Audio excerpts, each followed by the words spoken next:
Vers un renforcement des mesures de sécurité des commerçants du centre-ville de Nouméa suite à l'agression de l'un d'eux le 16 juillet dernier. Tous les acteurs, collectivités et chambres consulaires réfléchissent pour la mise en place de solutions efficaces. Les précisions d'Alix Madec dans un instant. 18 projets en l'espace de 18 mois, c'est l'ambition de la FINC, du MEDEF, des clusters et des entreprises des îles. Les premières rencontres économiques qui se sont tenues à Lifou la semaine dernière ont permis de cerner des projets potentiels aux îles Loyauté. Quelle est la situation du football féminin dans le pays? Sujet qui sera abordé avec l'invité sport Coralie Breténier, directrice de la SAF, l'association sportive Académie féminine. Elle répondra aux questions de William Lecras. Les commerçants du centre-ville mobilisés pour leur sécurité. Ils étaient environ 250 ce matin au sein du quartier asiatique du centre-ville pour soutenir la famille de l'un d'entre eux. Agressé le 16 juillet dernier, des groupes de travaux sont en cours pour renforcer la sécurité sur place. Des rendez-vous organisés entre la CCI, la ville de Nouméa, le syndicat des commerçants et Nouméa Centre-Ville. Ce matin, Alix Madec, ils ont souhaité faire entendre leur mécontentement. Oui, Clarisse, et c'est l'ensemble des commerçants du quartier chinois qui s'est mobilisé. L'un d'entre eux s'est tout bonnement retrouvé à terre le 16 juillet dernier après avoir été agressé par 3 personnes alors qu'il fermait son commerce aux alentours de 20h. Écoutez le témoignage de sa fille Michèle Nguyen. Ça a fait une semaine hier soir et je vous avouerai que son état ne s'améliore pas. D'ailleurs, il a été admis aux urgences mercredi soir. Et en fait, les séquelles sont assez graves et en fait, il ne s'alimente pas. Son état ne s'améliore pas du tout, donc on est assez inquiet sur ça. Il a les ponts du nez déplacés, il a des dents cassées, un léger traumatisme crânien avec 13 points de suture et le tibia fracturé. Quelle réponse est-ce que vous attendez là après cette agression? C'est vrai qu'aujourd'hui, on attend peut-être un peu plus de réactivité. Vous savez, quand un commerce se rencontre en fait des soucis, que la police intervienne assez rapidement, mais encore une fois, tout dépend des moyens qu'ils ont aussi, donc c'est compliqué. Une violence qui n'est pas nouvelle, mais qui s'accentue, assurent les commerçants qui souhaitent renforcer les dispositifs mis en place. Précision de Frédéric Pratelli, coprésident du syndicat des commerçants. Essentiellement, il faut évidemment de la présence. Premièrement, il faut la présence physique des forces de l'ordre sur le terrain. On voit du trafic s'installer, on voit de la consommation d'alcool sur la voie publique, donc il faut prioritairement de la présence. Ensuite, il faut pouvoir remonter de l'information très rapidement et donc il y a des dispositifs qui existent comme Alerte Commerce, mais on souhaiterait nous maintenant mettre en place des référents par quartier pour qu'on puisse avoir des personnes ressources qui collectent en fait toutes les problématiques qu'on peut avoir au fur et à mesure du temps et surtout qu'on puisse les faire remonter et que le phénomène qu'on a eu aujourd'hui d'agression au quartier asiatique ne perdure pas et qu'on puisse juguler ce phénomène parce qu'on a besoin de cette sécurité pour pouvoir avoir une activité commerciale au centre-ville qui soit apaisée. Des réunions de travaux se poursuivent entre les services de la ville de Nouméa, le syndicat des commerçants, Nouméa Centre-Ville et la CCI. Les solutions évoquées, entre autres, sont le renforcement des équipes pédestres de la police municipale et des patrouilles entre 17h30 et 19h30. Merci Alix Madec pour toutes ces précisions. Les entreprises calédoniennes sollicitées à développer le potentiel des îles Loyauté. Les premières rencontres économiques qui se sont tenues la semaine dernière à Lifou tirent un bilan positif et ont permis aux acteurs de créer des échanges, tisser des partenariats et élaborer une déclaration commune. Dans ce document, FINC, MEDEF-NC, les clusters et les entreprises des îles sont missionnés pour imaginer 18 projets opérationnels en 18 mois. Un véritable challenge pour la FINC. L'un des partenariats dans ce défi, Xavier Benoît, est le président de la Fédération des industries de Nouvelle-Calédonie. On a eu l'occasion de visiter les entreprises des îles et on a effectivement identifié un vrai potentiel de développement. J'y ajoute effectivement le niveau de la jeunesse qu'on a rencontré sur les îles qui démontre que effectivement ce niveau de compétence peut se projeter dans l'avenir et ça c'est vraiment enthousiasmant. Donc c'est un joli défi. Ce qui est intéressant c'est qu'on sait qu'on aura un accompagnement de la province. Il y a une volonté de la part des entrepreneurs et donc l'objectif c'est effectivement de faire aboutir 50% de ces projets dans les 18 prochains mois. Dans les potentiels et dans les projets qui ont été identifiés, donc, il y a des choses aussi diverses que créer une usine de jus de fruits, une usine de transformation des produits de l'agroalimentaire. Il y a aussi développer un atelier de couture pour les femmes. Voilà, donc c'est assez diversifié, mais très opérationnel. Et c'est ça qui est intéressant, c'est qu'on sait qu'il y a une possibilité de faire aboutir dans les prochains mois. C'était Xavier Benoît, le président de la Fédération des industries de Nouvelle-Calédonie, au micro de Cédric Wakaouniem. Au chapitre social, une partie du personnel du centre culturel Tibaou est en grève, mouvement mené par l'USTKE. Ils sont une trentaine installés depuis 6h ce matin à l'entrée du centre sans en bloquer l'accès. Ils pointent du doigt une mauvaise gestion de la direction. Alain Choupit, délégué syndical STKE-CCT. Le dialogue n'a jamais cessé. Par contre, par rapport à nos revendications, on n'a jamais eu de réponse claire de la part de la direction, ce qui explique le fait qu'on est en grève aujourd'hui, parce que quelque part on attend des réponses. Donc dialogue on veut bien, mais il faut qu'à la suite de ce dialogue, il y ait des réponses qui soient apportées aux revendications qu'on soulève.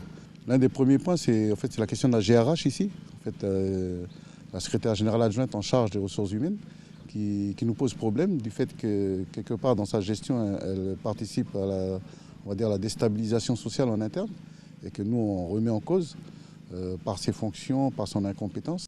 De son côté, la direction de l'établissement déplore un manque de dialogue. Emmanuel Chibaou, directeur du centre culturel Chibaou.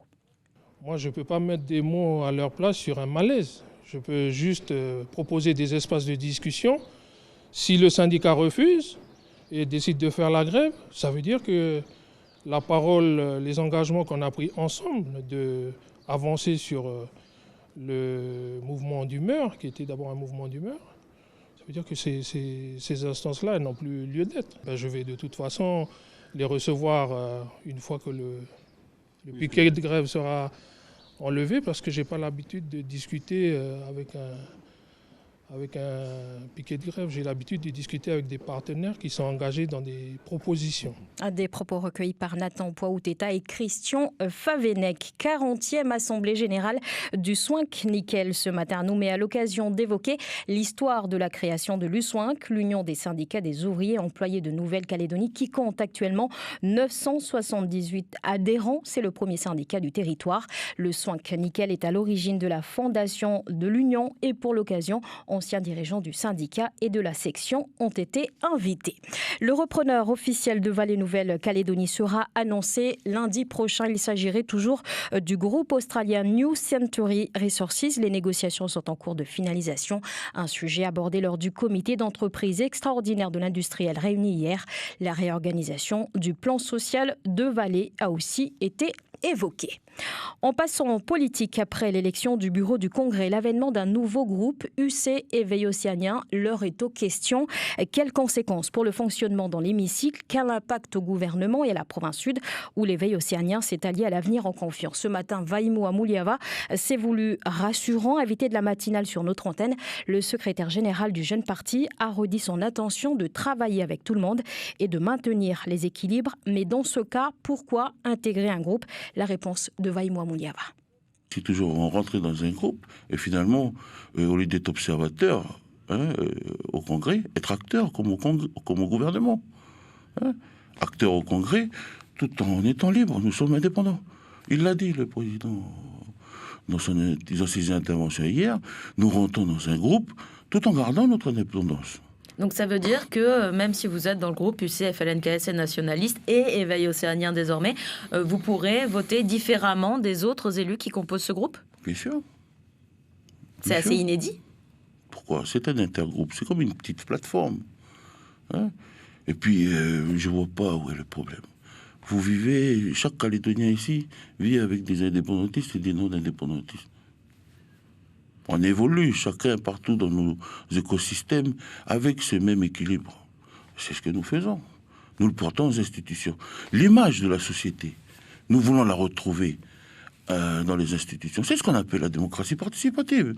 Voilà, c'était Vaïmou Amouliava, secrétaire général de l'Éveil Océanien, invité de la matinale ce vendredi. Il répondait aux questions de Charlotte Mestre. Le comité des sages répond dans un communiqué aux propos de Daniel Goa. Le président de l'Union calédonienne avait remis en cause la légitimité du comité au motif qu'il serait, je cite, la concrétisation de la manipulation tantôt de l'État, tantôt de groupes politiques locaux. L'instance rappelle qu'elle n'est pas une autorité de censeur, mais une autorité morale qui fonctionne selon ses propres règles et en toute autonomie, et que sa mission est de veiller à ce que les propos de la campagne électorale référendaire ne viennent pas blesser la société calédonienne en violentant ses valeurs.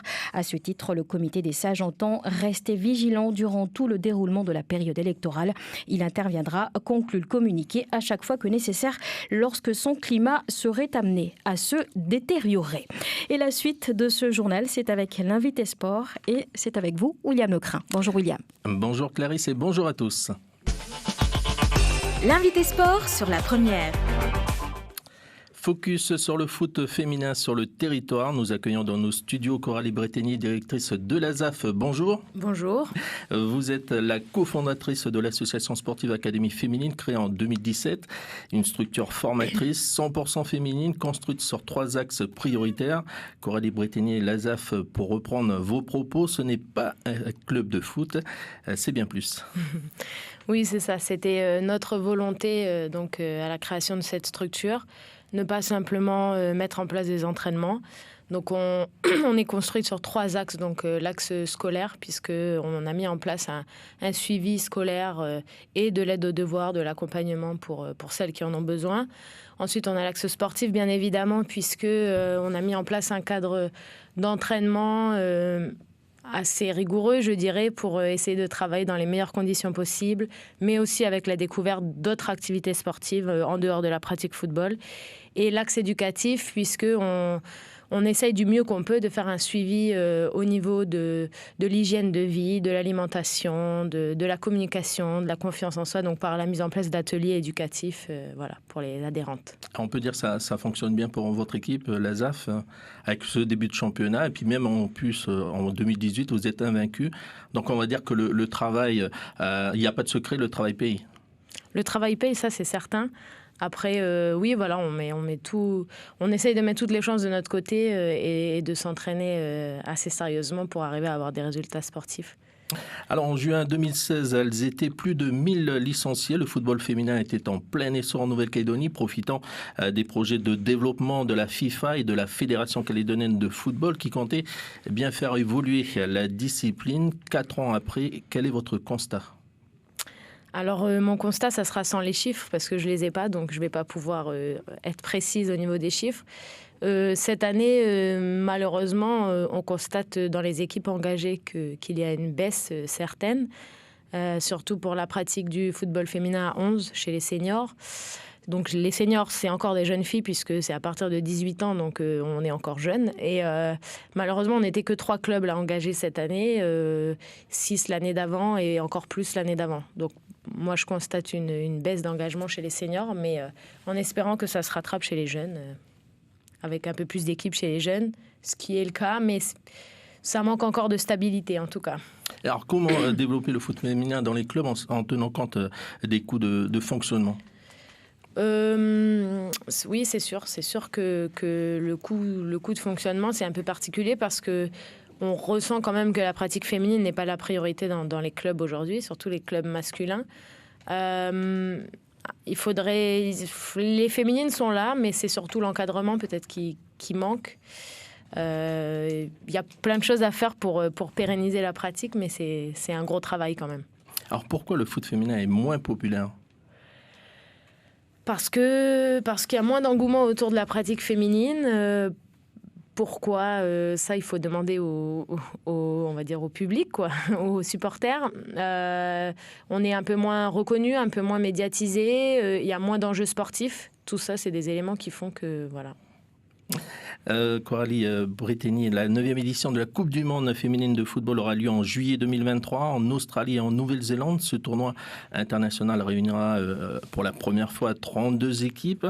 Si l'Australie et la Nouvelle-Zélande, pays hôtes, sont qualifiés d'office, ça laisserait peut-être une place qualificative pour la championne de l'Océanie ? C'est un peu le rêve, oui. Ça serait une énorme chance. Et du coup, il faudrait qu'on mette tout de notre côté pour éventuellement décrocher cette place. Mais on n'a pas encore la réponse sûre de notre fédération déjà, de l'OFC et de la FIFA. Donc dans l'attente, j'espère qu'on saura réagir en fonction de cette réponse. Mais oui, ça pourrait être super en tout cas. Et dernière question, comment voyez-vous le foot féminin dans 5-10 ans ? Avec beaucoup d'équipes, beaucoup de pratiquantes, beaucoup de supporters. Ça, c'est un peu le rêve. Être un peu plus structuré et avoir réussi à pérenniser la pratique et avoir des équipes féminines dans tous les clubs et avoir un vrai championnat avec des objectifs derrière. Ça serait le rêve. Coralie Bretigny, directrice de l'ASAF, merci d'avoir accepté notre invitation. Voilà, c'est la fin de l'invité sport. Merci. On se retrouve à la semaine prochaine. Et également la fin du journal que je vous remercie d'avoir suivi. Excellent après-midi sur La Première.